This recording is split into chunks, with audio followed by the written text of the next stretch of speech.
하나님과의 수다. 이번에는 돈에 대한 수업입니다. 난 말이야 엄청나게 많이 돈을 좋아한다네. 하나님이 하는 말 같지가 않다고? 그게 바로 근본적인 원인이야. 자네들은 하나님은 돈을 싫어한다고 생각하고 있어. 다른 한편으로는 하나님에게 사랑받고 싶다고 생각하지. 일과 일을 더하면 어떻게 될까? 하나님에게 사랑받고 싶으니 돈을 갖고 싶지 않아, 이런 결론이 나오지. 인간은 돈이 많았으면 좋겠다라고 말하면서 돈을 많이 갖고 싶지는 않아라고도 말하고 있다고. 그러니 어쩌라고? 돈을 갖고 싶다면 돈을 더욱 사랑하도록 하게, 솔직하게 좋아하란 말이야. 자, 눈을 감고 당신 나름대로 하느님을 상상해 보세요. 당신은 하느님 뒤쪽에서 그를 바라보고 있습니다. 천천히 다가가 보니 하나님이 기쁜 얼굴로 뭔가를 세고 있어요. 조금 더 다가간 당신은 그것이 대량의 지폐 뭉치라는 사실을 알아챕니다. 어림잡아 1억 원은 되어 보이는 지폐 뭉치를 하나님이 기쁘다는 듯 세고 있습니다. 그때 당신의 상상 속 하나님이 당신에게 이렇게 말합니다. 돈이란 정말 굉장한 거야. 난 돈을 아주 좋아한다네. 당신은 하나님에게 이렇게 말합니다. 다행이에요. 저도 돈을 아주 좋아하거든요. 결정적인 존재에게 허락받았다고 느끼며 마음 깊은 곳에서 안도감을 온몸으로 퍼뜨립니다. 당신의 도덕관 밑바닥에 지탱하는 존재는 하나님입니다. 그리고 당신의 관념이 돈을 받아들이기 싫어하는 가장 큰 이유는 돈을 가지면 하나님에게 벌 받을 거라 생각하기 때문입니다.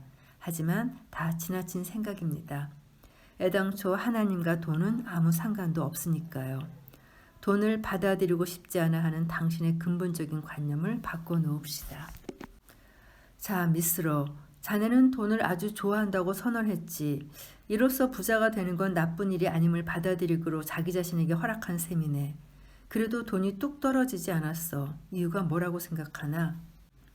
자네의 소원이 명확해졌는데도 돈다발이 떨어지지 않는 이유는 부자 되기는 어렵다고 생각하고 있기 때문이야. 어렵다고 느끼건 쉽다고 느끼건 자유로운 이 세계에서 인간은 어려서부터 돈벌이가 쉬운 줄 알아 하는 말을 주위에서 수없이 들으며 자랐어. 순수한 자네들은 그 의견을 고지곳대로 믿은 채 어른이 되었지. 본래 돈과 고생은 아무런 관련도 없는데 하도 자주 들은 탓에 머릿속에서 돈과 고생을 붙여버린 거야. 그래서 심층의식 속에서 돈을 얻으려면 고생이 따라야 한다고 굳게 믿고 있지. 이것이 뿌리 깊은 믿음이 되어 자네 마음 깊은 곳에 고정관념으로 박혀 있다네. 그러니 이 고정관념을 없애려면 어떻게 해야 할까? 고정관념과 정반대인 쉽게 부자가 된 사례를 자기 나름대로 찾아서 보는 거야. 쉽게 부자가 된 사례를 많이 찾을수록 강한 신념이 생기겠지. 그러니 많이 찾아보게. 찾아보는 행위 자체도 부자 되기가 쉬웠으면 좋겠다라는 당신의 바람이라네. 그러니 더 좋은 순환이 일어날 걸세. 그리고 진정한 부자는 말이야, 베풀기 선수라네. 더 정확히 말하면 잘 내어놓을 줄 알지.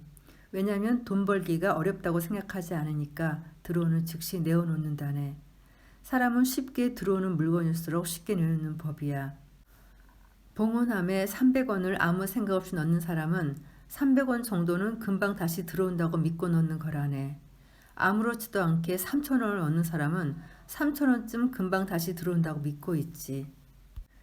무리해서 떨리는 손으로 10만 원을 넣었던 사람도 그 10만 원은 언젠가 무리를 해서 무슨 수를 써서라도 다시 손에 들어올 거야. 내어놓을 때와 똑같은 태도로 손에 넣는 법이니까. 그리고 한 가지 더 알려주자면 앞으로 말을 할 때마다 분하다, 부럽다 하지 말고 멋지다라고 말하게. 이 멋지다라는 말을 입버릇처럼 하게. 그들을 몇 번이고 칭찬하게. 그럼 머지않아 부자가 되어있는 자네를 발견할 테니. 멋지다라는 칭찬은 곧 나도 할 수 있다라는 선언과 같은 거라네. 너무 간단한 방법 아닌가요, 여러분? 우리 모두 금방 부자 되겠어요. 이어지는 수업은 인간관계 수업입니다. 내가 당신이고 당신이 나다. 우주는 본래 하나였다고 과학자들이 말하고 있죠. 지금도 하나라네. 이것도 최첨단 과학자의 주장이야. 물질과 물질 사이에는 입자로 가득 차 있지. 심지어 원자핵과 전자 사이에도 입자로 충만해. 우주 어디에도 진공은 없었다고 하는 말일세. 자네 주변을 한번 둘러보게. 현실 세계에 아무것도 없는 공간 따위 없지 않은가? 허공에 구멍이라도 뚫려 있나? 물론 공기가 가득 차 있지. 하지만 공기에도 물질이 가득 차 있기에 숨을 쉴 수가 있는 거야. 지금도 만물은 여전히 하나라네. 모든 건 직접적으로 붙어 있어. 자네 피부에 공기가 붙어 있고 그 공기는 벽 위에 붙어 있고 그 벽은 건너편 공기에 붙어 있고 온 우주에 퍼져 있지. 그런데 자네들은 만물은 지금도 하나라는 생각을 전혀 못하는 데다가 나와 세계는 분리되어 있다고 굳게 믿고 싶어 하지. 왜일까? 관계성을 배우려면 둘 이상이 필요하거든. 하나일 땐 배울 수 없다는 뜻인데 한번 이렇게 생각해 보게. 하나라고 생각하는 자네 몸의 오른손과 왼손으로 가위바위보를 해보게. 내 오른손과 왼손으로 가위바위보 게임을 몇 번 한들 배울 게 전혀 없지. 배움이란 모르는 것을 알게 되는 행인데 가르치는 자와 배우는 자가 동일 인물이면 아무 의미가 없지. 이렇듯 관계성을 배우기 위해서는 당신 이외의 존재가 필요하다네. 즉 아는 자와 모르는 자, 상처 주는 자와 상처 받는 자, 사랑하는 자와 사랑받는 자, 이렇게 둘이 있어야 비로소 배울 수 있다네. 당신의 눈앞에는 오늘도 분명 타인이 비치겠지. 그게 어떤 상대가 됐든 그 사람에게서 배울 것이 많다는 얘기야. 그래서 관계성을 배우기에 자네들은 빅뱅을 일으켰어. 이 세상은 배우기에 준비되었다고도 말할 수 있지. 그럼 자네가 모르는 것을 가장 잘 알고 있는 사람은 누구라고 생각하나? 그건 바로 자네가 싫어하는 사람이라네. 자네가 모르는 것을 그 사람은 많이 알고 있다는 뜻이야. 그는 또 당신이 갖고 있지 않은 가치관을 많이 갖고 있지. 내가 모르는 가치관, 나와 다른 가치관. 세상은 타인과의 관계성에서 배우기에 빅뱅을 일으켰지. 배우다란 모르는 것을 알게 된다는 뜻이고 자네들은 하나라도 더 많은 것을 알기 위해서 태어났어. 그러니 질색하는 그 사람에게 다가가. 그 사람은 이 세상에서 당신이 싫어하는 것을 가장 잘 알고 있는 사람이니까. 다채로운 풍경을 즐기려고 태어난 이 세계에서 그 사람에게 한 걸음씩 다가간다면 당신의 소원은 순식간에 이루어질 겁니다. 그리고 부자들은 말이야, 그들은 항상 주위를 행복하게 만들자고 생각하고 있어. 그래서 주위 사람들을 마구 칭찬하고 있지. 훌륭하십니다. 굉장히 노력을 많이 하시네요. 이런 식으로 주위 사람들을 늘 칭찬하며 자신이 얼마나 편하게 행복하게 사는지를 깨닫고 있다네. 행복해지고 싶다면 타인을 칭찬하게. 이게 제일의 지름길이야. 이번에는 반대의 경우를 생각해보지. 타인에게 심한 욕설을 퍼붓는 사람들이 있지. 누군가에게서 쓸모없는 인간이라고 욕먹었을 때 자네가 상처를 받았다면 자네가 스스로를 쓸모없는 인간이라고 여기고 있다는 뜻이야. 타인이 자네에게 상처를 준 게 아니라 자네가 자네에게 상처를 주고 있어. 만약 내가 자네에게 이 졸부자식이라고 하면 어떻겠나? 자네는 졸부가 아니기 때문에 상처받지 않지. 인간은 결코 다른 누군가를 상처 입을 수 없다네. 처음부터 이 세상에 타인 따윈 존재하지 않아. 당신밖에 없어. 그러니 현실에 등장하는 모든 인물은 당신의 의견을 얘기하고 있어. 그중 상처받는다면 그것은 타인의 의견을 자네가 지지하고 있기 때문이야.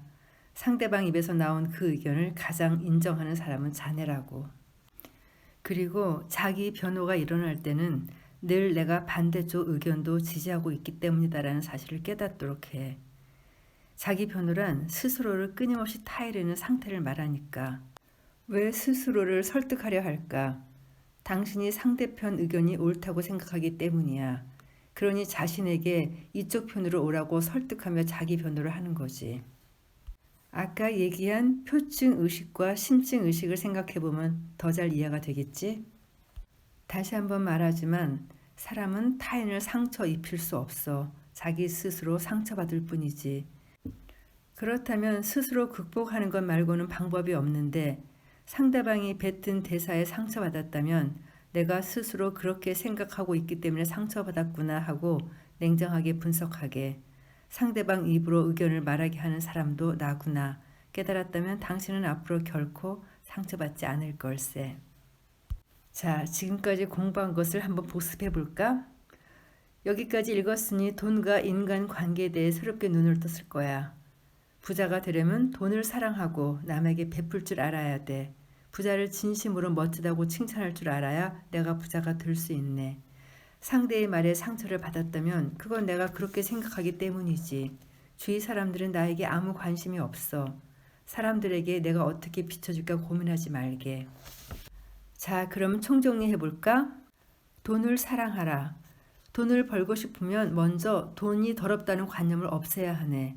부자가 되고 싶으면 돈을 사랑하라고. 돈을 더 갖고 싶으면 돈을 더 사랑하면 된다네. 그리고 쉽게 부자가 된 사례를 찾아봐. 부자가 되는 법 기억나나? 돈을 벌지 못하는 이유는 나는 부자 되기 어렵다고 생각하기 때문이랬지. 이 고정관념을 없애야 해. 그래서 복권 당첨자, 거액 유산 상속자, 별 고생 없이 부자가 된 사람들을 열심히 찾아보라고 했지. 사례가 많을수록 부자가 될 수 있는 신념도 강해지지. 부자가 되기란 어렵지 않아. 그리고 베풀 줄 아는 사람이 부자가 된다고 했지. 봉헌함에 3,000원을 넣는 사람은 3,000원쯤은 금방 돌아온다고 믿기 때문이라고. 만약 복권에 당첨되면 숨기지 말고 복권 당첨 파티를 열어. 그리고 부자를 멋지다고 진심으로 칭찬해줘. 사촌이 땅을 사도 부럽다 분하다는 생각은 하지 말게. 어떻게 하라고 했지? 멋지다라고 칭찬하라 했지. 당신도 나중에 부자가 될 거니까. 타인의 성공에 대한 진심 어린 축하는 머지않아 자신도 할 수 있다는 선언이라네. 그리고 내 주위의 모든 사람은 선생님이야. 인간관계는 혼자선 못 배운다네.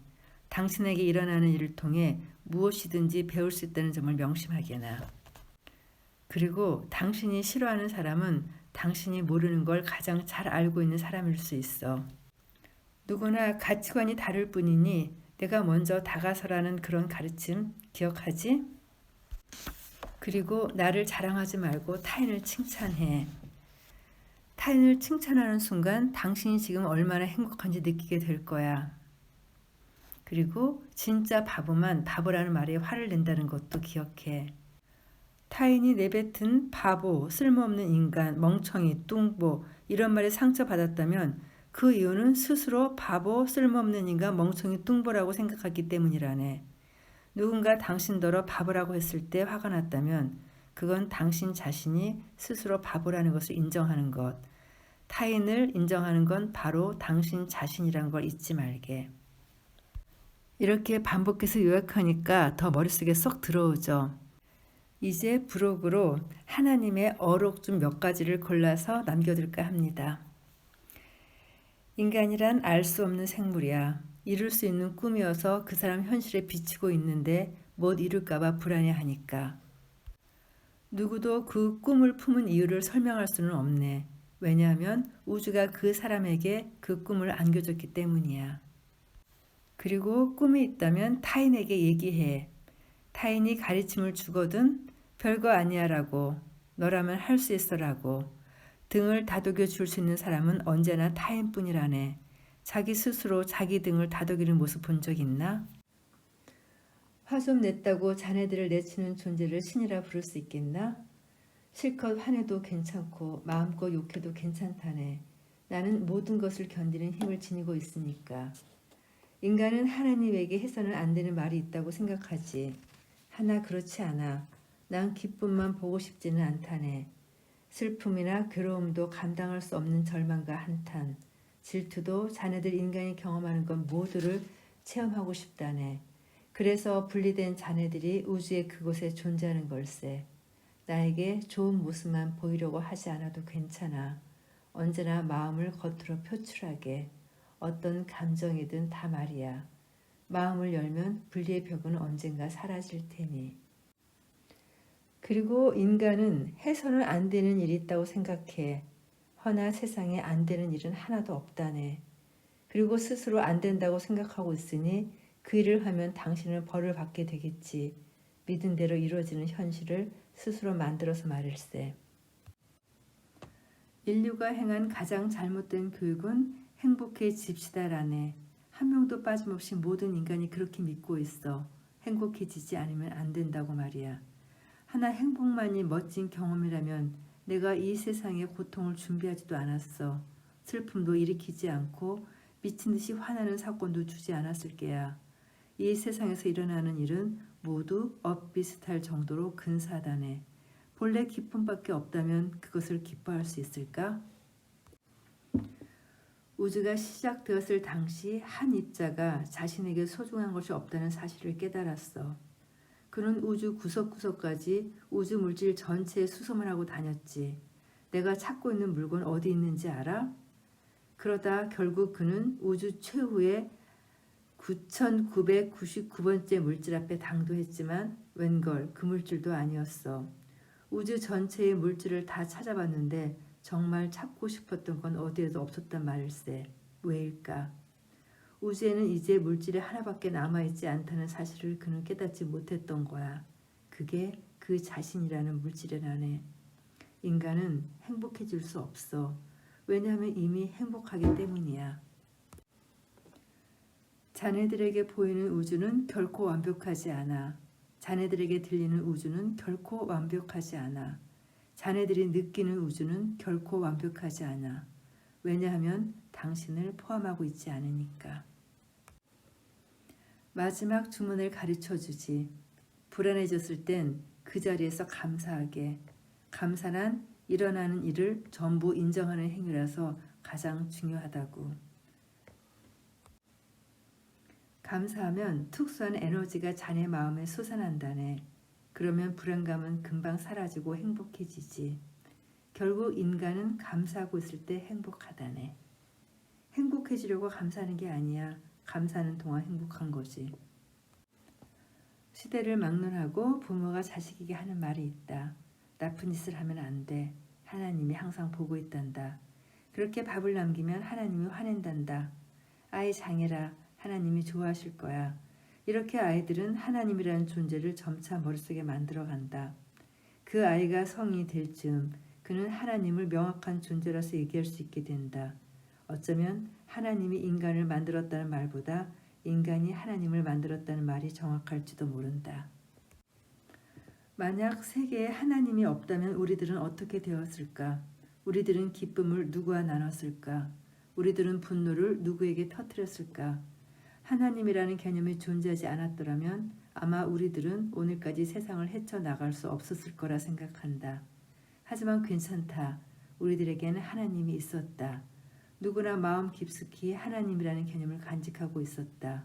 누구라도 좋으니 감사하고 싶을 때에도, 누구 탓을 하고 싶을 때에도, 언제 어느 때나 하나님이 그 얘기에 귀 기울여 주었다.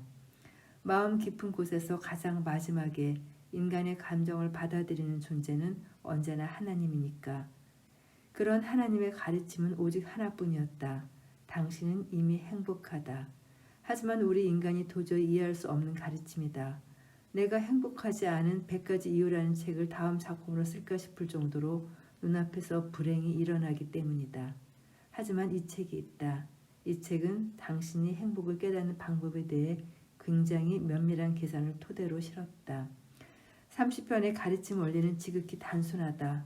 모든 현실을 본인이 만든다면 그것을 바꾸기란 본인에게 굉장히 쉽기 때문이다. 주인공은 언제나 당신이다. 당신이 세계를 만들고 있다. 이제 이 책을 읽어서 배웠으니 스스로 행하고 감추지 말고 주위에 알린다를 실천할 차례다. 긴 녹음 들어주신 여러분들 감사합니다.